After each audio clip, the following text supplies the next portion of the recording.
Oke, hai, selamat pagi semua. Kita berjumpa lagi pada hari Jumaat ini.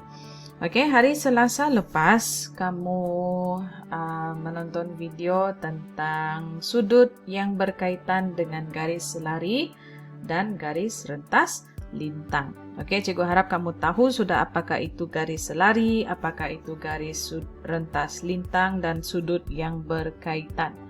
Oke, contoh seperti ini.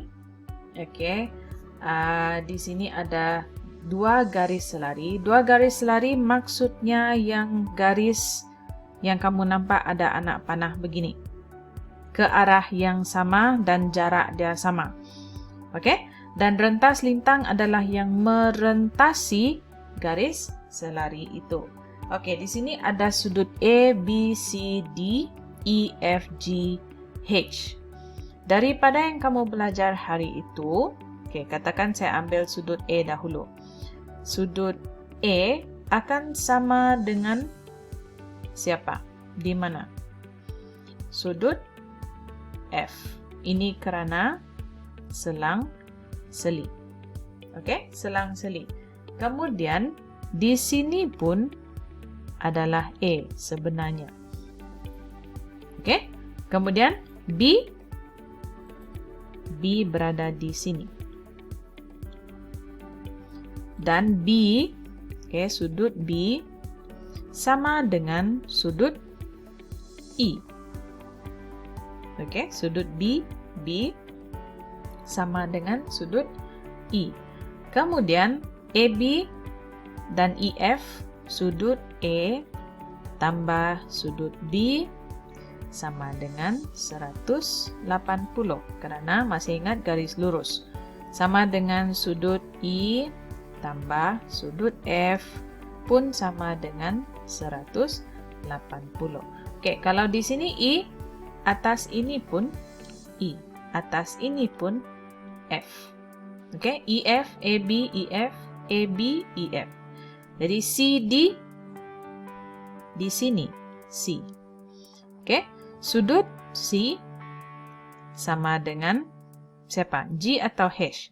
Sudut H. Kemudian sudut D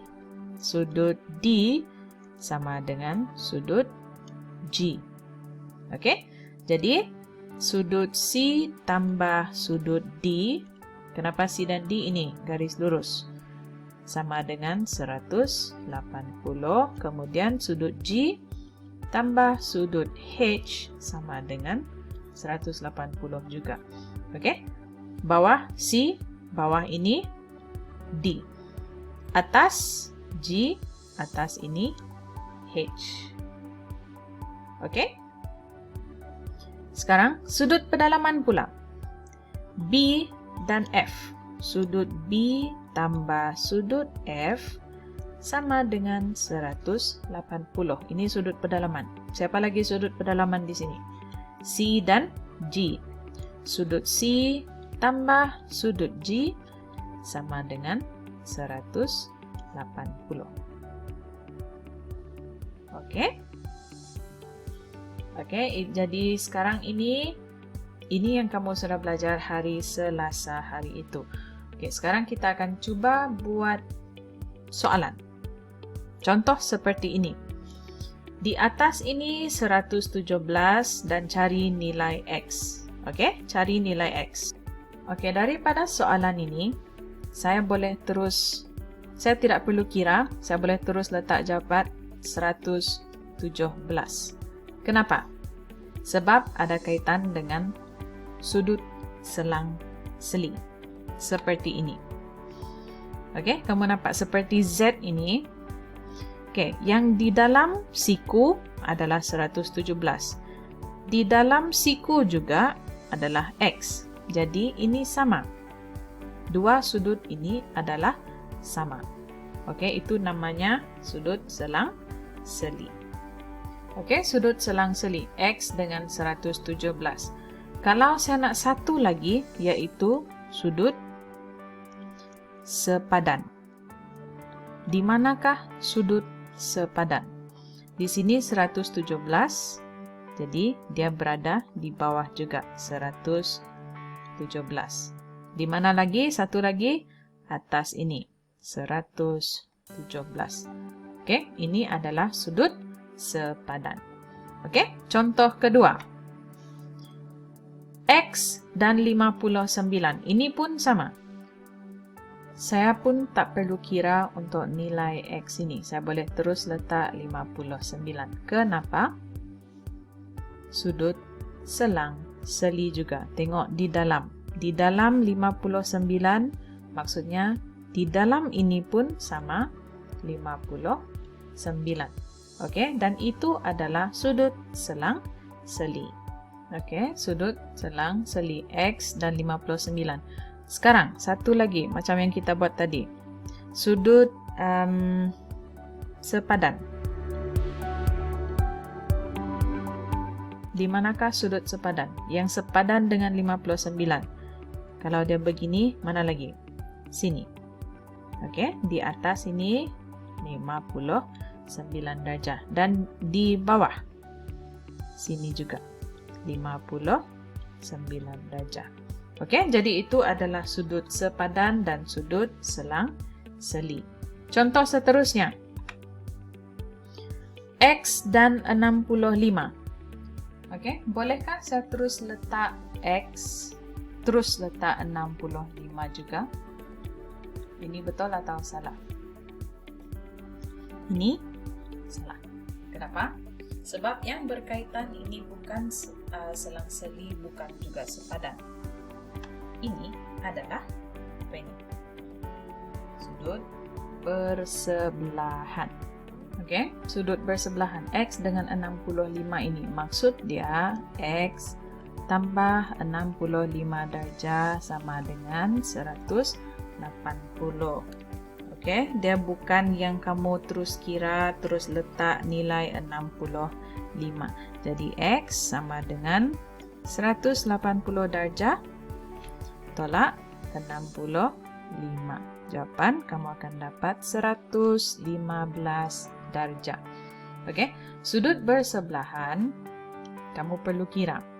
Oke, tak boleh kamu terus letak macam sebelum ini. Sedang seli kamu boleh terus letak. Sepadan pun boleh terus letak. Tetapi bersebelahan kamu perlu kira. Oke, kira 180 tolak yang sebelah, kamu akan dapat orang sebelah. Oke, seterusnya. Ini pun sama. Cari nilai Y. 68 darjah dan Y. Ini pun kamu tak boleh terus letakkan Y sama dengan 68 darjah. No, this is wrong. Oke, ini salah. Kamu perlu buat seperti contoh 3 tadi. Ada kaitan dengan bersebelahan. Seperti ini. Nampak dia bersebelahan?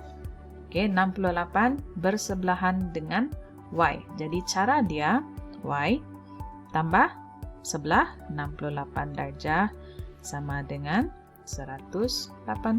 Jadi Y sama dengan 180 tolak 68. Jawapannya kamu akan dapat 112. Oke, 112.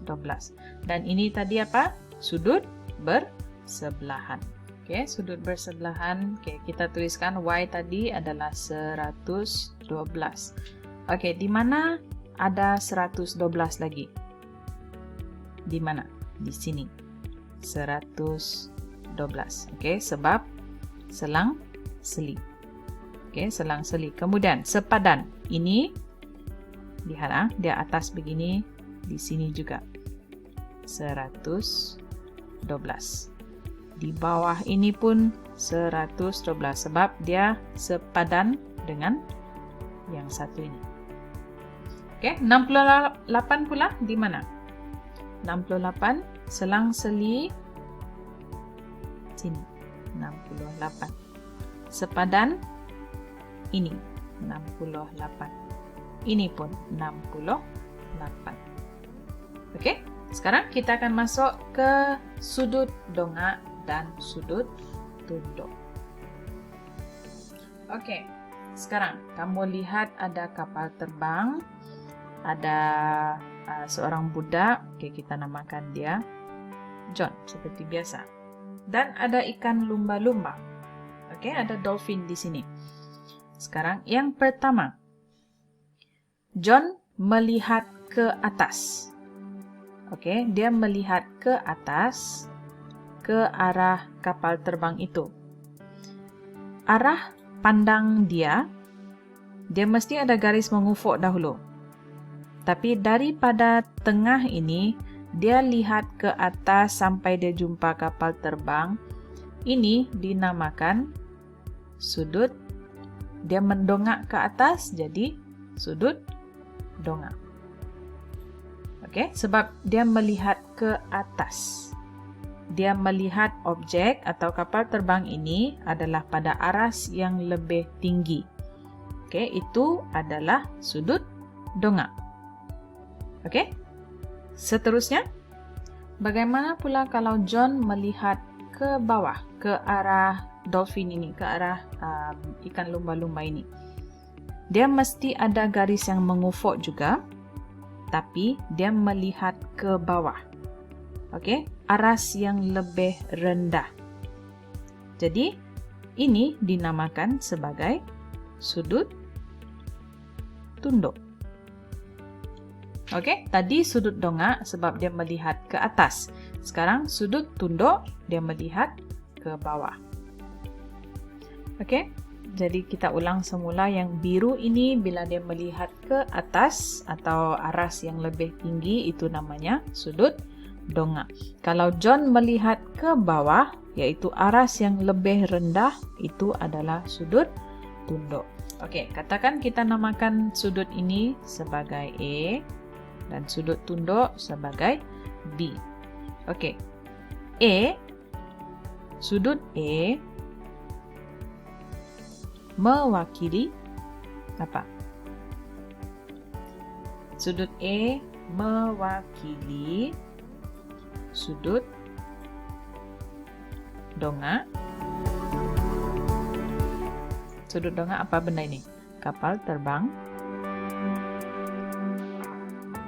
Dari siapa? Dari John. Oke, itu sudut A. Sudut B pula. Sudut B mewakili tadi sudut dongak, sekarang sudut tunduk. Apa benda? Ikan lumba-lumba. Dari siapa? Dari John. Oke, dari John sudut tunduk ikan lumba-lumba. Dari John sudut dongak kapal terbang. Oke?